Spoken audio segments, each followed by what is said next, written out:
الحمد لله نحمده ونستعينه ونستغفره ونعوذ بالله من شرور انفسنا ومن سيئات اعمالنا من يهده الله فلا مضل له ومن يضلل فلا هادي له واشهد ان لا اله الا الله وحده لا شريك له واشهد ان محمدا عبده ورسوله يا ايها الذين امنوا اتقوا الله حق تقاته ولا تموتن الا وانتم مسلمون يا أيها الناس اتقوا ربكم الذي خلقكم من نفس واحدة وخلق منها زوجها وبث منهما رجالا كثيرا ونساء واتقوا الله الذي تساءلون به والأرحام إن الله كان عليكم رقيبا يا أيها الذين آمنوا اتقوا الله وقولوا قولا سديدا يصلح لكم أعمالكم ويغفر لكم ذنوبكم ومن يطع الله ورسوله فقد فاز فوزا عظيما أما بعد فإن خير الحديث كتاب الله وخير الهدي هدي محمد صلى الله عليه وسلم وشر الأمور محدثاتها وكل محدثة بدعة وكل بدعة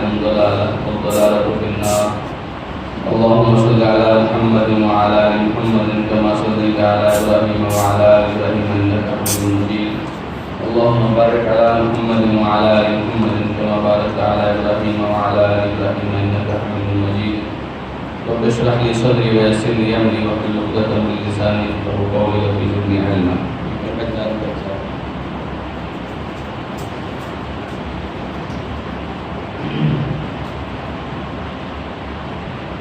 سورہ توبہ کی آیت نمبر 32 و 33 کا ترجمہ ملاحظہ کیجیے. اللہ سبحانہ و تعالی نے فرمایا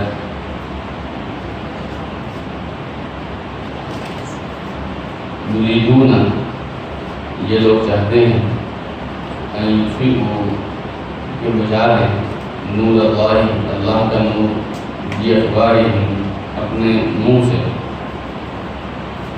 ویأبی اللہ اور اللہ تعالیٰ انکار کرتا ہے، الا ان یتم نورہ سوائے اس کے کہ وہ اپنا نور مکمل کرے، ولو کرہ الکافرون خواہ کافروں کو ناپسند ہو. هو الذی وہی ہے جس نے ارسل رسولہ اپنے رسول کو بھیجا بالہدیٰ ہدایت کے ساتھ، بدین الحق اور دین حق کے ساتھ، لیظہرہ تاکہ اسے غالب کرے علی الدین کلہ سارے دینوں پر، ولو کرہ المشرکون خواہ مشرکوں کو ناپسند ہو. یہاں اللہ سبحانہ و تعالیٰ نے اہل کفر کے ارادے کا ذکر کیا ہے. ان کا ارادہ کیا ہے؟ وہ چاہتے ہیں کہ اللہ کا نور مٹ جائے. اللہ کا نور یعنی اسلام، اہل اسلام، یہ جو شوکت اسلام ہے، اسلام کی عظمت ہے، یہ ہم کافروں سے برداشت نہیں ہوتی. اس لیے وہ چاہتے ہیں کہ یہ کسی طرح مٹ جائے. اور مٹے بھی کیسے؟ یہ افواہہم، اپنے منہ کے ذریعے سے مٹانا چاہتے ہیں. اسلام کا جو دیا لگا ہے، جس نے لوگوں کو اندھیروں میں روشنی فراہم کی، جب لوگوں کو اتنا بھی نہیں پتا تھا ہماری زندگی کا کیا مقصد ہے، لوگوں کو جینے کا شعور نہیں تھا، لوگوں کو رشتے ناطے کا پتہ نہیں تھا، تب اسلام نے لوگوں کو وہ روشنی دی جن سے ان کو کم سے کم اپنی زندگی گزارنے کا بہترین نمونہ ملا. وہ لوگ جو حیوانوں کی طرح رہتے تھے، انہیں انسانیت کی تعریف پتہ چلی کہ انسان کون ہوتے ہیں.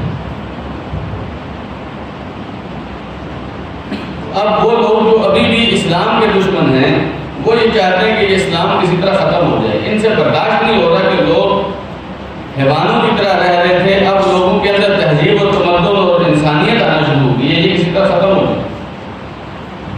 وہ لوگ اب میدان میں تو مسلمانوں کا مقابلہ جب بھی کرتے ہیں ہارتے ہیں، الحمدللہ. جب بھی کھلے میدان میں آ کے لڑائی کرتے ہیں، بدر ہو، اور ہو، احزاب ہو، حنین ہو، تبوک ہو، سامنا نہیں کرتا.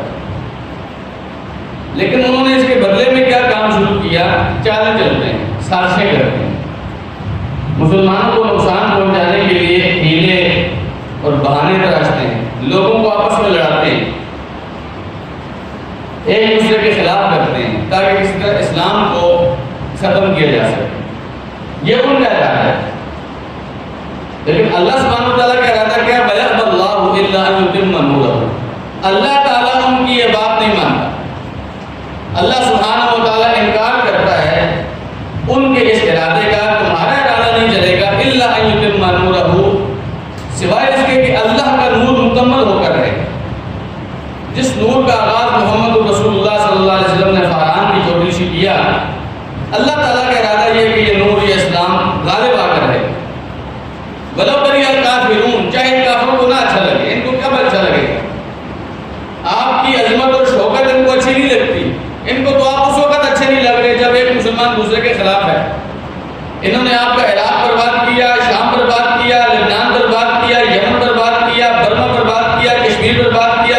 برباد کیا، کیا اب بھی ان کی سازشیں رکی ہیں؟ اب بھی نہیں وہ باز آ رہے، وہ چاہتے ہیں کہ کسی طرح ان کو نیست و نابود کیا جائے۔ اس لیے اللہ سبحانہ و تعالیٰ کا ارادہ کیا ہے کہ اللہ کا نور مکمل ہوگا، اور یہ بات یاد رکھیے، اللہ غالب علی امرہ ولکن اکثر الناس لا یعلمون، اللہ جو فیصلہ کرتا ہے اس کو نافذ کرنے پر غالب ہے، لوگوں کو پتہ نہیں ہے یہ بات۔ لوگ سمجھ رہے ہیں کہ ہم نے ایک اتمار کا مار لیا تو دو تیر چلا دی، ایسی بات نہیں ہے۔ جو لوگ اللہ سے واقف ہے، اللہ کی سنتوں سے واقف ہیں، وہ جانتے ہیں کہ اسلام غالب ہے۔ اس لیے کہ نبی کریم صلی اللہ علیہ وسلم نے بڑی واضح بشارتیں دی، آپ نے فرمایا الاسلام یعلو ولا یعلی علیہ، اسلام غالب آتا رہے گا، اس کے اوپر کوئی غالب نہیں آ سکتا۔ کوئی ایسا سوچے بھی نہ کہ میری بڑی عقل کام آ گئی، میری بڑی صلاحیتیں کام آ گئی، ہم نے بڑا اسلحہ بنا لیا اور اسلام کو مغلوب کر لیں گے۔ مسلمانوں کو کچھ دیر کے لیے نقصان پہنچا سکتے ہیں، وہ بھی مسلمانوں کے کرتوتوں کی وجہ سے۔ مسلمانوں نے خود اپنے اللہ سے اپنا تعلق توڑا ہوا ہے، مسلمان خود ایک دوسرے کے دشمن بنے ہوئے ہیں، مسلمانوں کی خود اخلاقی پستی کے اندر شکار ہیں، مسلمان خود اللہ تعالیٰ کی عبادت صحیح طریقے سے نہیں کر رہے۔ اس لیے مسلمانوں کو کچھ عرصے تک وہ مغلوب کر سکتے ہیں، لیکن وہ سوچیں کہ اسلام کو مغلوب کریں گے، اسلام مغلوب ہونے کے لیے آیا ہی نہیں۔ یہ بات طے شدہ ہے اللہ تعالیٰ کی طرف سے۔ فرمایا هو الذی ارسل رسولہ بالہدی، وہی تو ہے جس نے اپنے رسول کو بھیجا، ہدایت دے کر بھیجا، بدین الحق، اور حق دین دے کر بھیجا۔ رسول صلی اللہ علیہ وسلم جو لے کے آئے، ہدایت سے کہتے ہیں، ہدایت کا کیا مطلب ہے؟ ہدایت کا مطلب ہے وہ رہنمائی جو آپ کو منزل مقصود تک پہنچا رہی ہے، اور رسول اکرم صلی اللہ علیہ وسلم منزل مقصود تک پہنچانے کے لیے جو رہنمائی تھی وہ لے کے آئے، چھوڑ کے نہیں آئے۔ اور دین حق ہے وہ دین جسے اللہ نے پسند کیا ہے۔ یہ چاہ رہے ہیں کہ ایک چیز کو اللہ نے پسند کیا ہے اس کو ختم کر دیں، یہ کیسے ہو سکتا ہے؟ لیظہرہ علی الدین کلہ، اللہ نے اپنے رسول کو بھیجا، اور وہ جو رسول اسلام کو لے کے آئے وہ تو عام رسول بھی نہیں تھے، وہ تو سید الخلق آدم تھے۔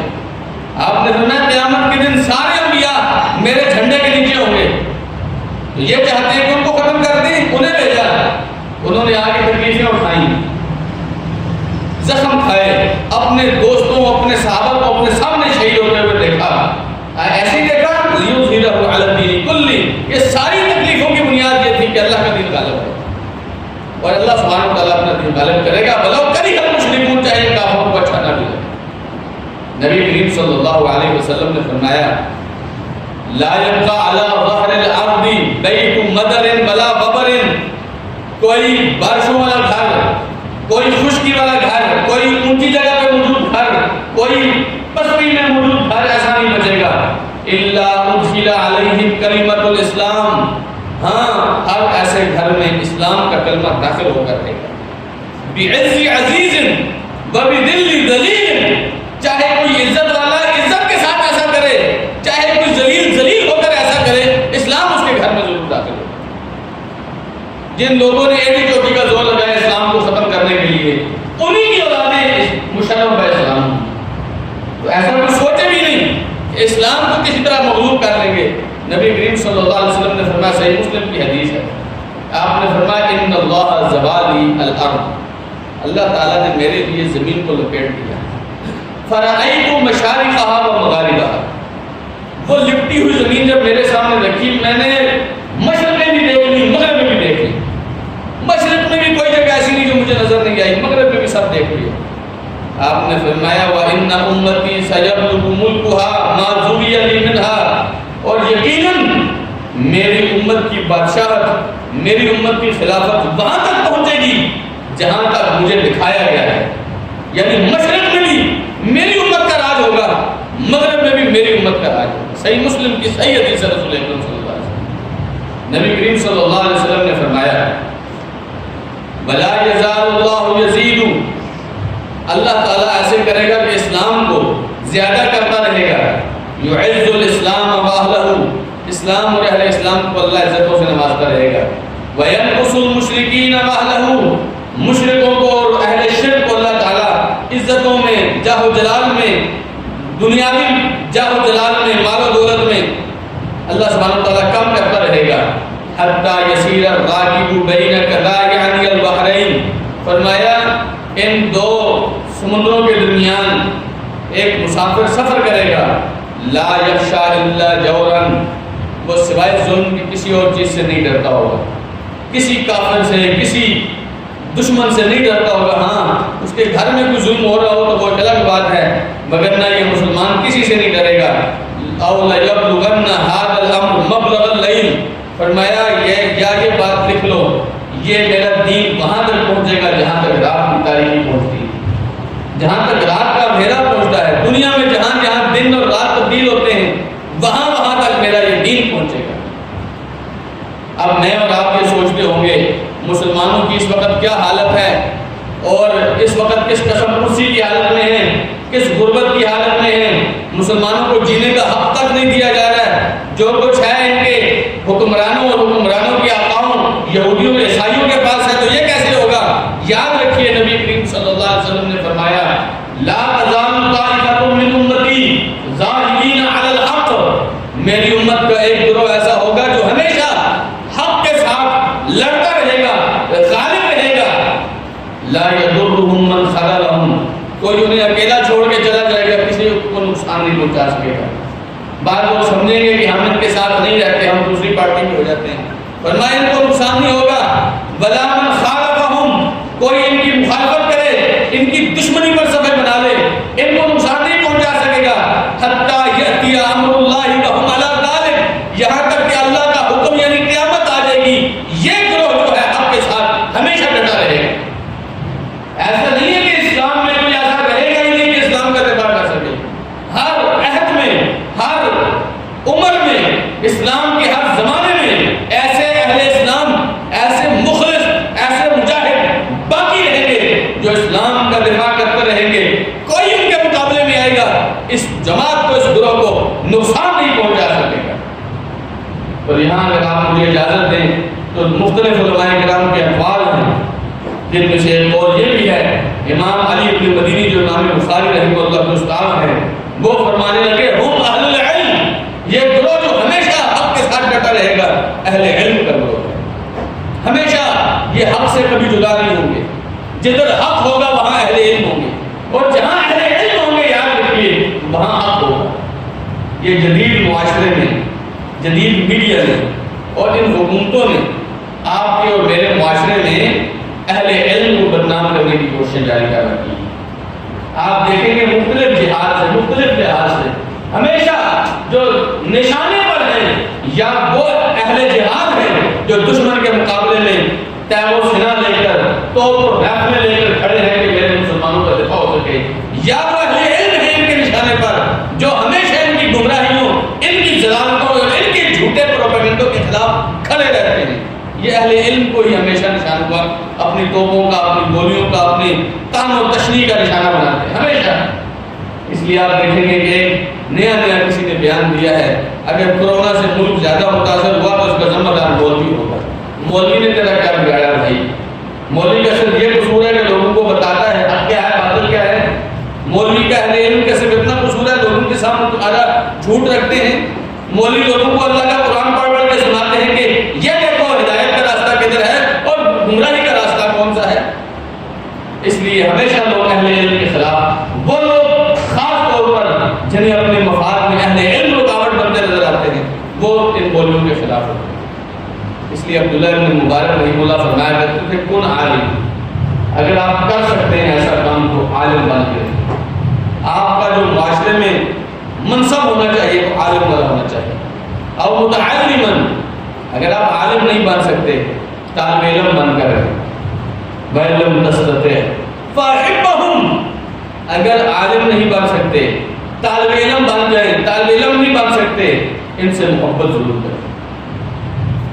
ایسا ممکن ہے کہ آپ کے پاس علم سیکھنے کے لیے وقت نہیں تھا اور اب بھی نہیں ہے، آپ نہ عالم بن سکے ہیں نہ علم کے لیے آپ اتنا وقت دے پا رہے ہیں، کم سے کم اتنا ضرور کیجیے اہل علم سے محبت کیجیے۔ یہ اہل علم آپ کی میری نفرت کے لیے نہیں، فرمایا وَإِلَّمْ تَسْتَطِعْ، اگر اپنے دل کو ان کی محبت سے نہیں بھر سکتے فَلَا تُبْغِضْهُمْ، تو کم سے کم ان سے دشمنی مت کرنا۔ اہل علم سے دشمنی کبھی بھی گوارا نہیں، نہ اللہ کو ہے۔ اللہ تعالیٰ نے فرمایا شہید اللہ انہ لا الہ الا ہو والملائکۃ واولو العلم، اللہ گواہی دیتا ہے کہ اللہ کے ساتھ اور کون گواہی دیتا ہے؟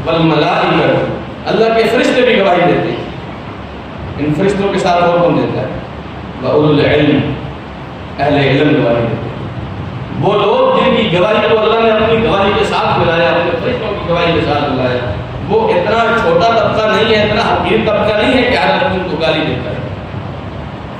ایک اور روایت میں امام احمد بن حنبل رحمہ اللہ فرماتے تھے اِن لم یکونوا اہل الحدیث فلا ادری من، یہ جو لوگ ہمیشہ حق کے ساتھ قائم رہیں گے، رسول اکرم صلی اللہ علیہ وسلم نے فرمایا ہمیشہ میری امت کے گروہ حق کے ساتھ قائم رہے گا۔ امام احمد بن حنبل رحمہ اللہ فرماتے ہیں اگر یہ گروہ جو ہمیشہ حق کے ساتھ قائم رہے گا یہ اہل حدیث کا گروہ نہیں ہے تو مجھے نہیں پتا اور کون سا گروہ ہے۔ فرماتے ہیں یہ لازماً اہل حدیث کا گروہ ہے۔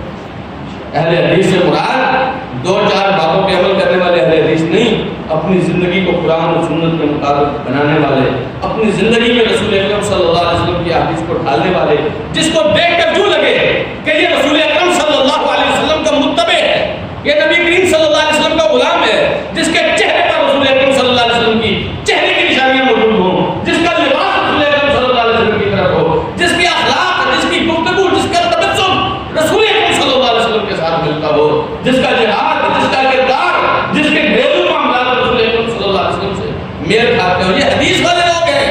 امام احمد فرماتے ہیں کہ یہ لوگ اہل حق نہیں ہے تو مجھے نہیں پتا ہوگا اہل حق کون ہے۔ تو بہرحال اللہ سبحانہ و تعالیٰ نے اس دین کو اتنا لوارث نہیں چھوڑا کہ اس دین کا دفاع کرنے والا ہی نہیں ہے، ایسے لوگ ہمیشہ موجود رہیں گے جو اس دین کا دفاع کریں۔ ایک حدیث میں آپ نے فرمایا لا تزال طائفۃ من امتی یقاتلون علی الحق، میری امت کا ایک گروہ ہمیشہ رہے گا جو حق پر جدال کرتا رہے گا، کفار کا مقابلہ کرتا رہے گا، حق پر آنچ نہیں آنے دے گا۔ ایسے کبھی نہیں ہوگا لوگ اتنے چڑھ جائیں کہ میرا دین مغلوب ہی ہو جائے، ایسا کبھی بھی نہیں ہوگا، میرا دین ہمیشہ غالب رہے گا۔ اور اللہ سبحانہ و تعالیٰ نے اس کمزوری کی حالت میں بھی مسلمانوں کے دین کو محفوظ رکھا ہوا ہے۔ مسلمان ایسا نہیں کہہ سکتے کہ ہمیں دین پتہ نہیں چل رہا ہے، اللہ نے آج بھی اپنے قرآن کو محفوظ رکھا۔ 1400 سال ہو گئے ہیں، لوگ اس قرآن کی زیر کو زبر نہیں بنا سکے، لوگ اس زبر کو پیش نہیں بنا سکے، لوگوں نے رسول اکرم صلی اللہ علیہ وسلم کی حدیثوں میں بڑا جھوٹ شامل کرنے کی کوشش کی، نہیں کر سکے، اس لیے کہ اسلام مغلوب نہیں ہو سکتا لوگوں کے ہاتھوں، اسلام غالب ہونے کے لیے آیا ہے۔ نکل کے صحرا سے جس نے روما کی سلطنت کو الٹ دیا تھا، سنا ہے یہ میں نے قدسیوں سے وہ شعر پھر ہوشیار ہوگا، میں لے کے نکلوں گا ظلمت شب میں اپنے درماندہ کارواں کو، شرف فشاں ہوگی آنکھ میری، نفس میرا شعلہ دار ہوگا۔ یہ دین یہ دوبارہ غالب آئے گا، اسی طرح آئے گا جس طرح اللہ سبحانہ وتعالیٰ نے اس کو عزت دی ہے۔ ہاں سوچنے کی بات یہ ہے کہ وہ مبارک گروہ جو آج بھی حق کے ساتھ قائم ہے، کہیں ایسا تو نہیں میں اس گروہ میں شامل نہیں ہوں۔ لوگ دین کو مغلوب کرنے کے لیے میڈیا کا استعمال کرتے ہیں، لوگ دین کو مغلوب کرنے کے لیے فحاشی کا استعمال کرتے ہیں، لوگ اللہ کے دین کو مغلوب کرنے کے لیے جو ہے پیسہ روپیہ لگاتے ہیں، لوگ اس دین کو مغلوب کرنے کے لیے پروپیگنڈا کرتے ہیں، لوگوں نے اس دین کو مغلوب کرنے کے لیے مسجدوں پر تالے لگوا دیے ہیں۔ لوگ اس بات پر مکمل تیار ہے کہ کسی طرح اسلام کو ختم کر دیا جائے، لیکن کیا میں اور آپ، میرا اور آپ کی صلاحیتیں، میرا اور آپ کا مال، میری اور آپ کی اولادیں، میرے اور آپ کی جسم، میرے اور آپ کا خون اس بات پر لگا کہ لوگ میرے دین کو، میرے رسول کے دین کو، جس دین کی حفاظت کے لیے میرے پیغمبر کے دانت ٹوٹے تھے، جس دین کی حفاظت کے لیے میرے پیغمبر صلی اللہ علیہ وسلم نے کفار سے مارے کھائی تھی، جس دین کی حفاظت کے لیے رسول اکرم صلی اللہ علیہ وسلم کے صحابہ کو بے دردی سے شہید کیا گیا تھا، جس دین کی حفاظت کے لیے میرے حمزہ کے جسم کو چھلنی کیا گیا تھا، کیا اس دین کے لیے میرا مال لگا، میری جان لگی، میری اولاد لگی، میرا وقت لگا، اور میں نے بھی کچھ اس دین کے لیے لگایا ہے، یا میں نے اس دین میں سے صرف حلوے اور کھانے یاد کر رکھے ہیں کہ فلاں مرد ہے تو یہ کھانا دینا ہے، فلاں کام مجھے تو یہ والا حلوہ دینا ہے۔ میرے بھائی آخر کب تک میں اور آپ اسی طرح سستی میں پڑے رہیں گے؟ دیکھیے کام کرنے والے کرتے رہیں گے، ایسا نہیں ہے کہ آپ کریں گے تو دین کا کام نہیں ہوگا، دین کا کام پھر بھی ہوگا۔ یہ دین اتنا لوارث نہیں ہے کہ مسجد فرقان کے چند نمازیوں کا محتاج ہے، ایسا نہیں، ایسا کبھی بھی نہیں۔ مشرکوں نے مکے سے اس دین کو اور اس دین داروں کو، اس دین کے اہل لوگوں کو مکے سے نکالا تھا، کیا انہوں نے دین کو مٹا دیا تھا؟ دین مدینے سے ابھر کے آ گیا، اور وہ لوگ جو مکے میں دشمن تھے دین کے غلام ہیں یا اس دین نے ان کو قتل کر دیا. آپ ایسا مت سوچیے کہ دین غالب نہیں آئے گا.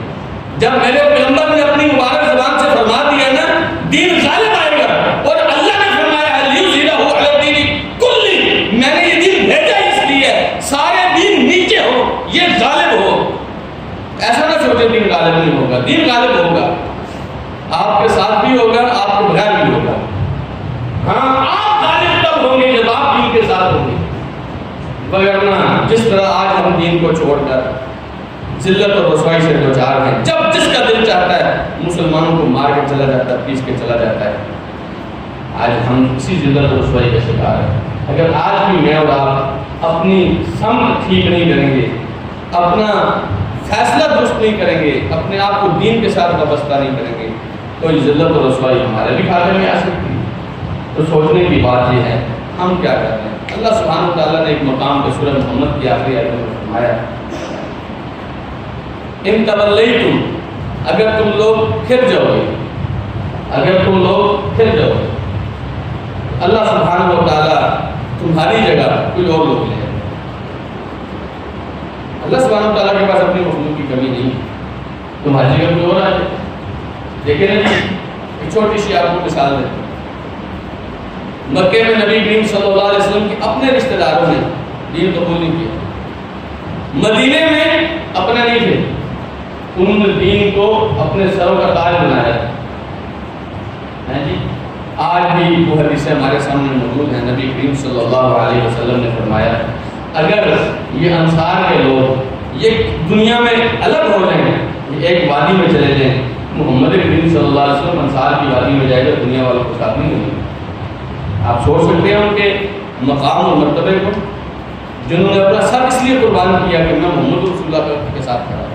اقبال نے کیا کہا تھا کہ محمد نے سے وفا نے تو ہم تیرے ہیں, یہ جہان چیز ہے کہ اللہ و قلم دیتے ہیں. تو آئیے اگر میں اور آپ آج بھی دیکھیے, میں آپ سے زیادہ مطالبہ نہیں کرتا, لیکن کیا اتنا بھی نہیں ہم کر سکتے اپنی زندگی کا ایک حصہ اپنے دین کے لیے لگا, زندگی کا ایک حصہ, دن کا ایک حصہ کچھ وقت نکال, کچھ مال میں سے اپنا مقرر کر لیں, یہ صرف اور صرف میرے دین کے لیے. اپنی اولادوں میں سے اگر اللہ نے آپ کو 2 4 6 بیٹے دیے, بچے اتنے دیے, آپ 2 3 بچے دین کے لیے لگا. ایسا کیوں ہم سوچتے ہیں کہ ساری دنیا میں نہیں کمانی ہے, ساری دنیا کا خزانہ میں نہیں جمع کرنا ہے. ایسے بہت سارے لوگ سوچتے تھے, لیکن جمع کسی کے پاس بھی نہیں ہوا. دنیا کبھی کسی کی نہیں تھی. آپ ایسا کیوں نہیں کرتے؟ اپنے رب کو میں نے بنانا ہے, میں اپنے رب کو بننا چاہتا ہوں, رب کو اپنا بنانا چاہتا ہوں. ایسے کیوں نہیں کرتے؟ یاد رکھیے اللہ سبحانہ تعالیٰ نے ایک مقام پہ فرمایا وَلَا تَهِنُوا وَلَا تَحْزَنُوا وَأَنْتُمُ الْأَعْلَوْنَ إِن كُنتُم مُؤْمِنِينَ. گھبرانا نہیں, کمزور مت پڑنا, تم غالب ہوگے اگر تم مومن ہو. صرف اتنا سوچئے کیا میرا ایمان درست ہے, میں مومن ہوں, میں اپنے اللہ کے ساتھ مخلص ہوں. اگر مخلص ہیں تو اللہ آپ کو کبھی ظاہر نہیں کرے گا. لیکن اگر میں آج بھی کمزوری کا مظاہرہ کرتا ہوں, دین کی مجھے اتنی فکر نہیں ہے جی. وہ امام زہری رحمہ اللہ ہے, کہتے ہیں میں سیدنا انس بن مالک رضی اللہ عنہ کے پاس گیا. انس بن مالک نے 10 سال رسول اللہ صلی اللہ علیہ وسلم کی خدمت کی. کہتے ہیں میں ان کے پاس گیا تو اپنے سر کو پکڑ کے بیٹھے رو رہے تھے.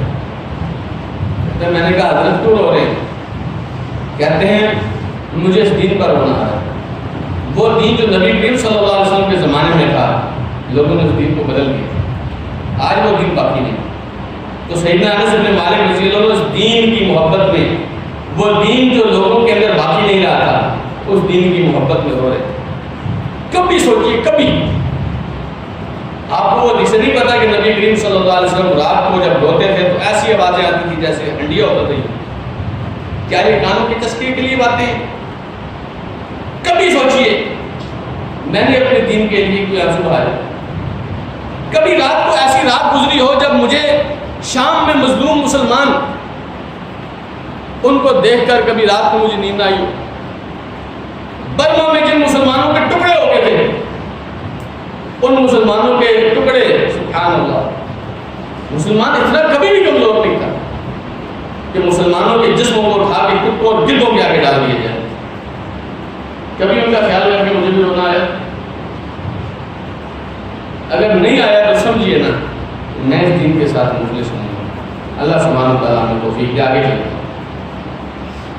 آیت نمبر 34 میں اللہ سبحانہ و تعالیٰ نے فرمایا یا ایھا الذین آمنوا، اہل ایمان، ان کثیرا من الاحبار والرہبان، بہت زیادہ احبار میں سے، احبار جو بدو کے عالم کو کہتے ہیں، والرہبان اور رہبان میں سے، رہبان راہب کی جمع ہے، یہ عیسائیوں کے درویش کو، عیسائیوں کا جو پادری ہے اس کو کہتے ہیں، جو بیابانوں میں رہتے ہیں.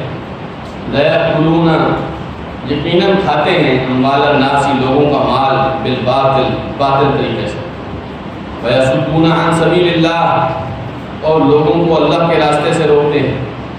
والذین یکنزون الذهب والفضہ، جو لوگ سونے اور چاندی کو ذخیرہ کرتے ہیں. ولا ينفقونها فی سبیل اللہ، اور اس سونے اور چاندی کو اللہ کے راستے میں خرچ نہیں کرتے. فبشرهم بعذاب علیم، انہیں خوشخبری دو دردناک عذاب کی. یہاں پرانی قوموں کی ہلاکت کے تذکرے میں ایک بہت بڑا سبب ان لوگوں کے علماء اور ان لوگوں کے پادری اور سرکاریں تھے. جب علماء بک جاتے ہیں، جب ان کے سامنے سونے اور چاندی کی اہمیت اللہ کے دین سے زیادہ ہو جاتی ہے، جب ان کا مطمع نظر یہ ہوتا ہے کہ لوگ مجھ سے خوش رہے، حضرت جی خفا نہ ہوں، تو پھر وہ اپنے دین کو ان کے ہاتھوں بھیج دیتے ہیں، جیسے یہودیوں نے کیا اور عیسائیوں نے کیا. کبھی کسی آدمی کو راضی کرنے کے لیے اللہ کی آیتوں میں تحریف کرتے ہیں، کبھی کسی کو راضی کرنے کے لیے اللہ کی آیتوں میں کو چھپا دیتے ہیں، کبھی کسی کو خوش کرنے کے لیے، پیسے لینے کے لیے لوگوں کے سامنے آیتوں کا غلط مفہوم اور معنی بیان کرتے ہیں، لوگوں کو اس حقیقی دین سے روکتے ہیں جو اللہ نے دیا ہے. آپ کو یہاں کے بہت سارے لوگ نظر آئیں گے جو آپ کو اور مجھے اس بات سے روکیں گے آپ قرآن کا ترجمہ خود نہ پڑھیں، گمراہ ہو جائیں گے. اچھا بھائی کیوں گمراہ ہو جائیں گے؟ آپ کو سمجھ نہیں آئے گی. ٹھیک بات ہے مولوی صاحب، آپ کو سمجھ آ رہی ہے، مجھے سمجھ کیوں نہیں آئے گی؟ میں کو بیوقوف، مجھے کیوں نہیں سمجھ؟ اللہ نے مجھے عقل نہیں دی. مجھے دنیا کے ذرے ذرے کی سمجھ آتی ہے کہ یہ ایسے کیوں ہو رہا ہے، ایسے کیوں ہو رہا ہے، یہ اتنا سستا کیوں، اتنا مہنگا کیوں ہے. یہ سمجھ نہیں آتی کہ اللہ نے کیا فرمایا، اللہ کے رسول نے کیا فرمایا صلی اللہ علیہ وسلم. تو لوگ کیا کرتے ہیں اپنا مال بنانے کے لیے کہ میری دکان چلتی رہے، میرا نظام چلتا رہے، میرے پاس فنڈ آتا رہے، وہ آپ کو منع کرتے ہیں کہ دین کے قریب خود نہیں جانا، دین سمجھنا نہیں. آپ نے دین ہم نے سمجھا ہوا ہے، ہم نے اس دین کا ٹھیکہ لیا ہوا ہے، اس لیے آپ مت جائیں قریب. کیوں نہ جائیں؟ لوگ جائیں گے تو لوگوں کو پتہ چلے گا کہ مولوی صاحب نے ڈرامے بازی شروع کی ہوئی ہے. یہ میں ایسے نہیں کہہ رہا، اللہ سبحانہ تعالیٰ نے یہودیوں اور عیسائیوں کے بارے میں یہ بتایا، اور نبی کریم صلی اللہ علیہ وسلم نے فرمایا لَتَتَّبِعُنَّ سُنَنَ الَّذِينَ مَن كَانَ قَبْلَكُمْ شِبْرًا بِشِبْرٍ، تم ایک دوسرے کی پچھلے یہودیوں عیسائیوں کی اس طرح مشابہت اختیار کرو گے جس طرح ایک ہاتھ دوسرے ہاتھ کے برابر ہوتا ہے، ایک جوتا دوسرے جوتے کے برابر ہوتا ہے، کوئی فرق نہیں ہوتا دائیں اور بائیں جوتے میں. اس طرح تم ان کی قدم با قدم مشابہت اختیار کرو گے، اور اس امت میں وہ تمام بیماریاں آپ کو ملیں گی جو بیماریاں ان کے اندر موجود ہیں، اور اس ان میں سے ایک بیماری کا تذکرہ اللہ نے کیا ہے. یہ بہت زیادہ ایسے لوگ ہیں جو باطل طریقے سے لوگوں کا مال کھاتے ہیں. آپ کا کیا خیال ہے یہ جو تیجے کے دیگیں بنتی ہیں، یہ جو 40واں بنتا ہے، کیا یہ اللہ نے اس کا حکم دیا، اللہ کے رسول نے دیا؟ ہم نے اس کو دین میں کیوں پھیلایا ہوا ہے؟ ہمارے پیٹ کی جہنم بھرنے کا ذریعہ یہ. جب آپ ایسا نہیں کریں گے تو ہمارے پاس کہاں سے آئے گا کھانے پینے کا سامان؟ ہماری جو تنخواہیں تھوڑی ہوتی ہیں. تو یاد رکھیے یہودی ایسے ہی کیا کرتے تھے. نبی کریم صلی اللہ علیہ وسلم کے زمانے میں عبداللہ ابن عمر رضی اللہ عنہ کہتے ہیں نبی کریم صلی اللہ علیہ وسلم کے پاس ایک یہودی اور ایک یہودیہ عورت آئی. ان دونوں نے بدکاری کی تھی، زنا کیا. نبی علیہ السلام نے پوچھا ماں تجدون فی کتابکم، تمہاری کتاب میں کیا لکھا ہوا ہے؟ وہ نبی علیہ السلام کے پاس فیصلہ کرانے کے لیے. آپ نے فرمایا تمہاری کتاب میں کیا لکھا ہوا ہے؟ کہنے لگے ان احبارنا احدثوا تحریم الغدھ ہمارے جو مولوی حضرات احبار ہیں انہوں نے یہ بتایا ہے کہ اس کے چہرے کو جو ہے نا وہ کالا کر دو اور کالا کر کے اس کو شہر میں پھیلاؤ۔ عبداللہ ابن سلام رضی اللہ عنہ یہ یہودیوں کے عالم تھے اور مسلمان ہو گئے تھے، کہنے لگے اے اللہ کے رسول صلی اللہ علیہ وسلم ادعوہم بالتورات، انہیں کہو تورات لے کے ہو۔ وہ تورات لے کے آئے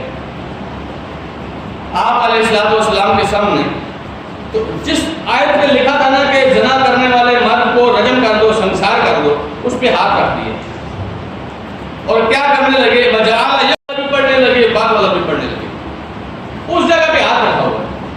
اب نبی کریم صلی اللہ علیہ وسلم تو پڑھے ہوئے نہیں تھے، لیکن عبداللہ بن سلام تو عالم تھے، کہنے لگے عبداللہ بن سلام کہنے لگے ارفع یدک، اپنا ہاتھ یہاں سے اٹھاؤ۔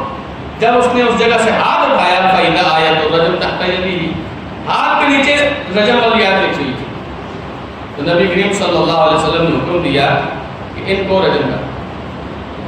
آپ اندازہ کیجئے کہ صرف کس لیے حضرت صاحب کو کوئی تکلیف نہ ہو انہوں نے رجم والی آیت پہ ہاتھ رکھا ہوتا۔ ایک اور حدیث میں نبی کریم صلی اللہ علیہ وسلم نے فرمایا ان کے ہاں جب کوئی بڑا آدمی چوری کرتا تھا تو اس کی سزا میں تخفیف کرتے تھے، کوئی بات نہیں حضرت صاحب نے کیا ہے، بڑے معزز آدمی ہیں، ان کو خیر ہے، کوئی بات نہیں۔ وہ غریب آدمی چوری کرتا تھا تو کہتے تھے اس کا ہاتھ کاٹو۔ سب کس لیے تھا؟ ہمارا فنڈ آتا ہے۔ ہمارے ہاں بھی بہت سارے ایسے لوگ آپ کو ملیں گے جو لوگوں کے چہرے دیکھ کے فتوے دیتے ہیں، جو لوگوں کی گاڑی دیکھ کے فتوے دیتے ہیں، جو لوگوں کی کوٹھی دیکھ کے فتوے دیتے ہیں، تو یہ وہ مال ہے جو باطل طریقے سے کھاتے ہیں، لوگوں کو دین سے روکتے ہیں۔ فرمایا اللہ سبحانہ و تعالیٰ نے والذین یکنزون الذهب والفضة ولا ينفقونها فی سبیل اللہ، جو لوگ سونا چاندی جمع تو کر رہے ہیں لیکن اللہ کے راستے میں خرچ نہیں کر رہے، گھر کی تجوریاں بھری جا رہے ہیں، مسلمان بھوکے مار رہے ہیں، کوئی بات نہیں۔ فرمایا فبشرہم بعذاب علیم، انہیں خوشخبری دو دردناک عذاب۔ کیا معنی ہے اس کا؟ دردناک عذاب کی خوشخبری تو نہیں ہوتی، ڈرایا جاتا ہے، لیکن فرمایا ان کو کہو تم خوش ہو جاؤ، تمہیں دردناک عذاب ملے گا۔ اللہ سبحانہ تعالیٰ ان کے ساتھ استہزاء کر رہا ہے۔ یہ جو لوگ اللہ کے دین میں اپنے مال کو خرچ نہیں کرتے ہیں، فرمایا ان کو خوشخبری دو دردناک عذاب۔ دردناک عذاب کی تفصیل بھی اللہ سبحانہ تعالیٰ نے اپنی آیت میں فرمائی۔ اللہ سبحانہ تعالیٰ نے فرمایا یوم یحمى علیہا فی نار جہنم، ان کا جو مال ہوگا قیامت والے دن جہنم کی آگ میں پگھلایا جائے۔ فتقوی بها جباہہم وجنوبہم وظہورہم، ان کے ماتھے پہ یہ پگھلا ہوا مال ڈال کے نشان لگائے جائیں گے، ان کے پہلوؤں میں اس کے نشان لگائے جائیں گے، ان کی پیٹھ پر اس مال کے نشان لگائے جائیں گے، اور کہا جائے گا ھذا ما کنزتم لانفسکم، یہ وہ مال ہے جو تم نے اپنے لیے جمع کیا تھا، فذوقوا ما کنتم تکنزون، اب چکھو اس مال کا ذائقہ جو تم جمع کرتے رہے۔ یہ وہ مال ہے جس میں سے لوگ زکوٰۃ ادا نہیں کرتے، اللہ کا حق ادا نہیں کرتے۔ اگر ایسا مال ہے جس میں سے زکوٰۃ ادا نہیں ہوئی ہے، یہ مال اللہ سبحانہ تعالیٰ کے ہاں اس کو اسی طرح اس مال کو پگھلا کے اس آدمی کے چہرے پہ لگایا جائے گا، اس کے پہلو پہ لگایا جائے گا، اس کی پشت پہ لگایا جائے گا اور کہا جائے گا چک وہ مزہ جو تو جمع کرتا ہے۔ بعض لوگوں کو بخیلی کی ایسی عادت ہوتی ہے بالکل خرچ کرنے کا نام نہیں لیتے اور زکوٰۃ سے بچنے کے لیے بھی ہیلے بہانے تراشتے ہیں۔ ایسے لوگوں کی یہ سزا اللہ سبحانہ تعالیٰ نے ذکر کی ہے۔ اللہ تعالیٰ مجھے اور آپ کو توفیق دے کہ اس طرح کے گھٹیا کاموں سے جو اللہ اس کے رسول صلی اللہ علیہ وسلم نے منع کیا ہم بچ کے رہیں۔ یاد رکھیے دین اللہ کا ہے اور اللہ نے اس دین کو غالب کرنا ہے، یا تو آپ اس دین کے سپاہی بن کے رہیں یا اس دین کے ساتھ منافقت کا اعتراف کریں۔ اگر آپ اس دین کے سپاہی نہیں بنتے، مانا یہ ہے دین کو اکیلے چھوڑ کے آپ سائڈ پہ ہو رہے ہیں۔ اللہ کے رسول نے فرمایا لا یضرهم من خذلهم، آپ ان لوگوں کو جو اس دین کے ساتھ کھڑے ہیں ان کو نقصان نہیں پہنچا سکیں گے، لیکن نقصان ہوگا تو آپ کا اپنا ہوگا۔ اگر اس دین کے ساتھ کھڑے رہیں گے تو آج نہیں تو یہ کل یہ دین غالب آئے گا، اور یہ دین غالب آئے گا، آپ غالب آئیں گے۔ سیدنا عمر بن الخطاب فرمایا کرتے تھے نحن قوم اعزنا اللہ بالاسلام، ہم وہ لوگ ہیں جنہیں اللہ نے اسلام کی وجہ سے عزت دی ہے۔ پہلے عمر بن الخطاب بھی بکریاں چرایا کرتے تھے، لیکن آج جب اسلام کو قبول کیا ہے 22 لاکھ مربع میل کے حکمران اکیلا عمر ہے، اس کے اوپر کوئی نہیں سوائے اس کے رب کے، اور یہ اس رب سے ڈر رہا ہے۔ کہتے ہیں ہم وہ لوگ ہیں جنہیں اللہ نے اسلام کی وجہ سے عزت دی ہے۔ فَإِذَا ابْتَغَيْنَا الْعِزَّةَ فِي غَيْرِهِ أَذَلَّنَا اللَّهُ، آج ہم اگر عزت کسی اور چیز میں ڈھونڈنے لگ گئے مال کے پیچھے لگ کے، جاہ میں لگ کے، آج ہم لالچ میں لگ کے، فرمایا اللہ ہمیں ذلیل کر کے رکھ دے گا۔ اور سچ کہا تھا عمر بن الخطاب نے، آج جب ہم نے اسلام کی بجائے اور چیزوں میں عزت تلاش کرنا شروع کر دی ہے، اللہ نے ہمیں پھر ذلیل کر کے رکھ دیا ہے۔ آج بھی موقع ہے دوبارہ عزت ان کو پانے کا، اور موقع وہی ہے، آج ہم اسلام کے ساتھ مخلص ہو جائیں، اللہ تعالیٰ وہ عزتیں ساری لوٹا دے گا۔ کیونکہ یاد رکھیں عزتیں پھر بھی اللہ کی ہیں، اللہ کے رسول کی ہیں، اللہ کے بندوں کی ہیں۔ اللہ تعالیٰ مجھے آپ کو سوچنے، سمجھنے، اسلام کے ساتھ مخلص ہونے، اسلام کے لیے جو کچھ ممکن ہو سکتا ہے قربانی دینے، اور اسلام کی صف میں کھڑا رہنے کی توفیق عطا فرمائے۔ جزاکم اللہ خیر، واخر دعوانا الحمدللہ۔